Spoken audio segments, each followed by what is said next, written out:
So we've made our first basic line graph. This is a frequency graph of aggression.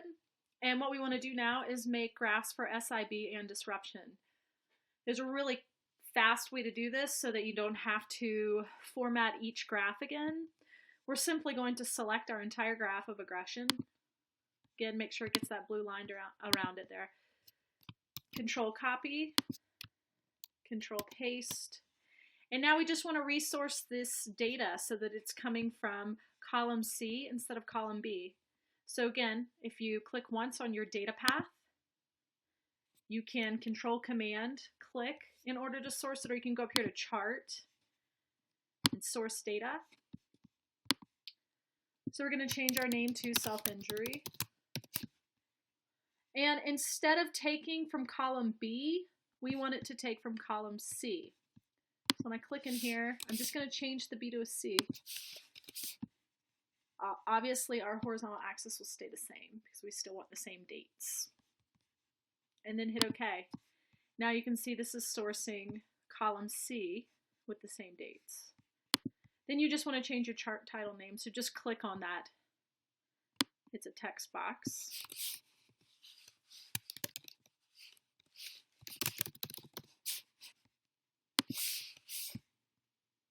And then we have our frequency of self-injury. Now you can see that the dates down here, there are many more dates down here than there are up here. That's just the setting for your tick marks on this axis. So if you double click on this area, you can see it takes us to scale. Remember, we have it from December 3rd to December 31st is our length of data we want shown. And then right here, our major unit is 2 days for this graph. Up here, I think it's 7 days. So we can just change it right here, 7 days. And now they look exactly the same with different data paths. We're going to do the same thing with the disruption graph. So just copy this graph, either one, paste, click on your data path once, go up to chart, source data. And now we want it to come from column D.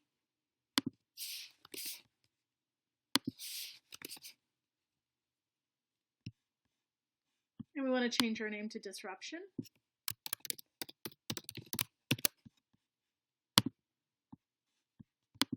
And then we're going to change it inside of our text box here for our chart title.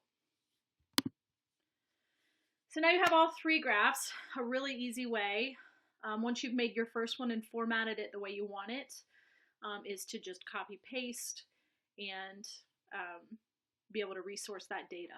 You can see here our frequency has changed. For some reason it's decided it's going to do it by every half. This is really easy to change. It's kind of like changing the dates. So if you click on here, you'll notice that it highlights this axis.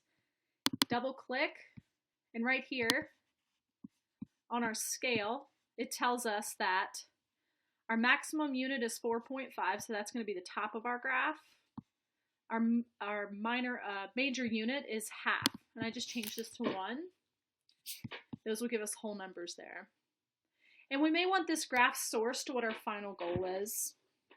It's not so clear with this graph because we're actually trying to get the frequency to be lower.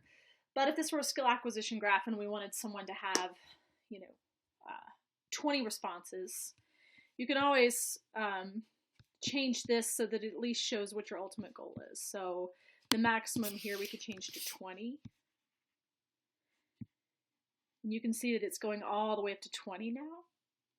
The other thing you can do is, since it's all really bunched up there and you can barely see those numbers in there, you can change your major unit. Maybe you want your major unit to be 5.